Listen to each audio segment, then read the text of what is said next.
welcome to Ripper Seams. My name is Kate and I'm so excited to have you here for my very first YouTube video. Oh my God, I can't believe I'm on here, but hey, you know what? The reason why I'm here is because there are so many amazing creators and sewists out there in this online community, particularly on YouTube and Instagram. I have learnt so much from everybody about how to make my clothes fit, how to be a better sewer. I've been inspired by pattern choices and hacking and fabric. Oh my gosh, it's all on here. And a year ago, all I could do was sew pajamas. But here I am making dresses and tops and all sorts of fancy things. So I thought that if all these other people inspired me, that maybe I might be able to inspire other people. So I thought I'd join YouTube and just give it a go. And I like being creative and I thought this might be a bit of fun. So yeah, here we are. And thank you for sticking around.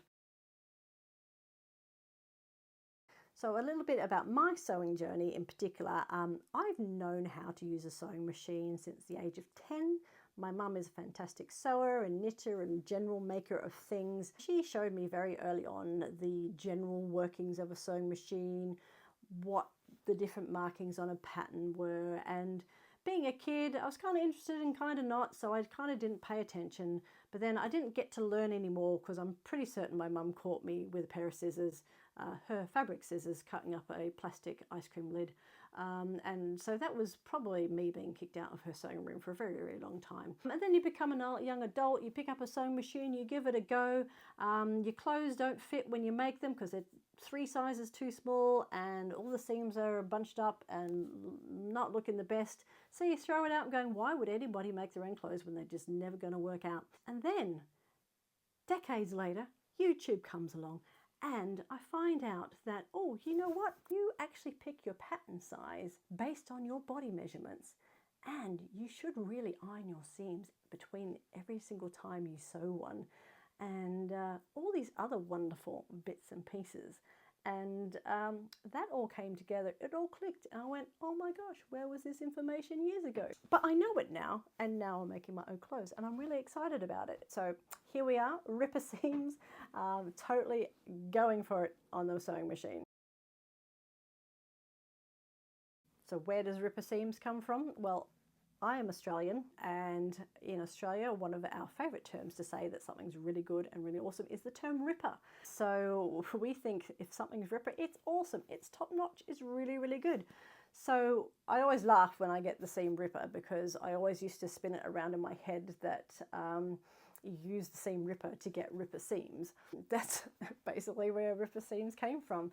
I thought that every time I pull this out, it's not a negative thing. It's not because I've stuffed up. It's because I am making sure that all my seams are perfect and they are ripper and they are top notch going forward. So there we go. That's where ripper seams come from. What I'm going to do with this video today is I'm just going to talk through some of the makes I've made this week. I am on holidays, it's Easter. I've had a whole heap of days, 10 days in a row to do some sewing, and some sewing I have done.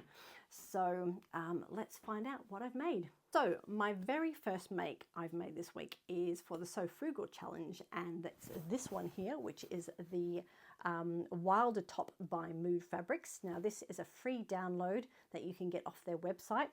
When it came to the Sew Frugal Challenge, I wasn't too sure if I wanted to jump in on it because I didn't think I'd have much time or had the right fabric or so on, but I had some scrap viscose left over from Rainbow Fabrics, which I made a saltwater slip-off saltwater slip dress from, and I made that just before Christmas. But because I had some leftover scraps from that particular make, it just squeezed in the pattern for the Wilder Top. And now the Wilder Top was really quite interesting because it's, rather than being a front and a back, it's actually, you cut out the left and the right. So the front, the sleeve and the back is all one piece, and you join it up the back seam and at the side. So it's quite an unusual pattern, but I think it was a lot of fun. It's a really quick, easy make as well. So much so that because the instructions weren't the best, must admit, when you go on there, the instructions aren't a printout. They're actually, you've got to read through the blog posts that they've got on their site. It wasn't the greatest, but you know what? It looked so simple, put together, that you kind of zipped it up in no time, did a bit of hemming. What I did do differently was the ties that you've got on it. I cut 4 instead of 2, so I double-sided the ties so that there was no kind of wrong side fabric showing, which is kind of nice because it made the bow that you tie around the waist a little bit more boofier and a bit more showy. So overall, I thought it was a nice, easy make. I used up that fabric scraps just as I wanted, and it ended up being a fantastic addition to the saltwater slip. It really elevates that dress, giving it some sleeves if it gets a bit cooler or if you get a little bit sunburnt. You can have that little bit of cover up. So yeah, so that was make number 1 for this week. The second one is actually this beautiful dress here. And now this is a McCalls M7969, which I believe is a very popular pattern and has been around for a very long time. So here is the actual pattern image here. So I've made view A, which is the plain simple skirt with the crossover top and the billowy sleeves, and I've made it in a size large. Now, I've been looking at this pattern for a long time, and I've been desperate to make it, and I have had this fabric cut up, ready to be sewn up for months. Something else just got in the way, but this week was the week to make it. I cracked it open and I'm so glad I've made it. It came up really, really nicely. It was a really fun sew. Now, this is a John Caldor viscose chalet, which I got at Minerva on sale. It's in a navy colorway. It's got these beautiful orangey flowers with like this teal leafage on there, which comes up beautifully. I made a lot of effort to make sure that my flower placement was in the right spot. Wanted lots of big flowers on this side, not so much on this side for the crossover. Really pleased with how this turned out. I love, love, love this seed construction. This is like the perfect style for me. It's a little bit bohemian. It comes up to the knees for me, and I also put a blind hem on the bottom. Generally, the dress came up really nicely. The only call out is, and I did see some posts on Instagram about this, is this crossover here is danger. I'm a little bit confusing. When I first was putting it together, it just assumed that it went over the front to give enough coverage and make sure that this was nice and tight over the front. I actually basted it all the way across, and then I went back and reread the instructions going, you know what, there are some kind of points in there which you're meant to line up. So I undid the basting, redid it as per the pattern instructions, and then kind of put the skirt on as we went through. Oh my god, big mistake, because something's wrong with that pattern, because it was like really billowy out. If I've got a video of what it looked like, I'll pop it in here. It was not sitting right at the front, and I was so disappointed. I thought, oh my gosh, everything was coming together so nicely for this dress, and I've just gone and ruined it. But I didn't, because I got my seam ripper out and I took it all undone again, and then I went with my initial instinct, which was to pull it right across the front and have a much more of an overlap. Now, that fixed the majority of the problem. It just meant that the skirt down the bottom here was a bit more gathered at the front than the back, because there was less fabric at the front than there is on the back piece. You know what? I got away with it. I don't think it's too much of a problem. This is completely wearable and I love it. If anybody has got any tips on how to fix this properly, I would love to know. Please put a comment down below, because I want to make this again. I just need to figure out this, because I can't have this going forward. I probably, if I do cross it over this much, I probably need to take some out of the front piece of this skirt. But yeah, let me know, because I want to make this again. Great success otherwise. The other thing I made this week, the third thing, was this top. And I'm really happy with this. This is something I've made before. Now this is the Simplicity S9469, which is a simple blouse. You can either have it as a V-neck with a little tie, or you can have it in this kind of more keyhole.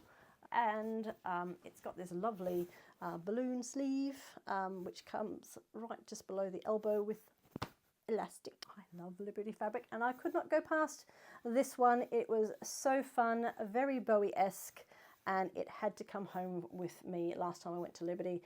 So this is the Zeus print from the Odyssey collection from last year, I believe, and it's been sitting in my stash for quite a while, and this week was the week it got made into this top. Because it is such a showy fabric, it kind of couldn't be in a busy top, it needed to be in a simple top. So I've made view D from the pattern, and I've also made the size 14, which kind of fits me just right, and the length is just enough to be able to tuck it in without it pulling out. I have made this before. I made it exactly the same. I put it in a darker lawn type fabric. I was so disappointed though, because not long after I made it, I obviously put it down somewhere which had some sort of bleaching product on it, and I got this big bleach stain right around the neck line, and I was so upset because the top was just perfect. So I still wear it. I just wear it with a cardigan or my hair down. It just covers it, and just hope that nobody notices. But now I've got this one and I can wear this, and this is a lot brighter. This is a lot more fun. I do recommend.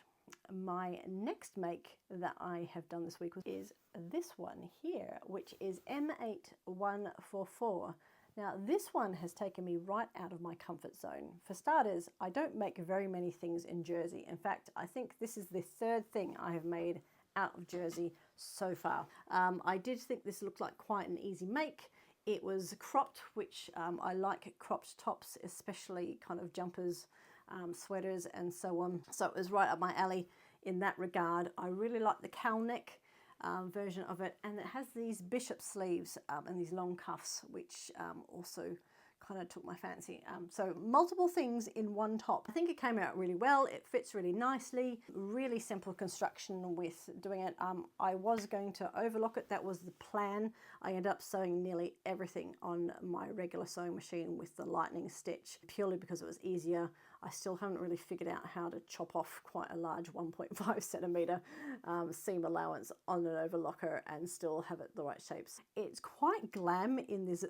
It's made out of this velour from Lady McCalls, and I just couldn't go past it. It was something about this lovely shiny squishy nature of this fabric.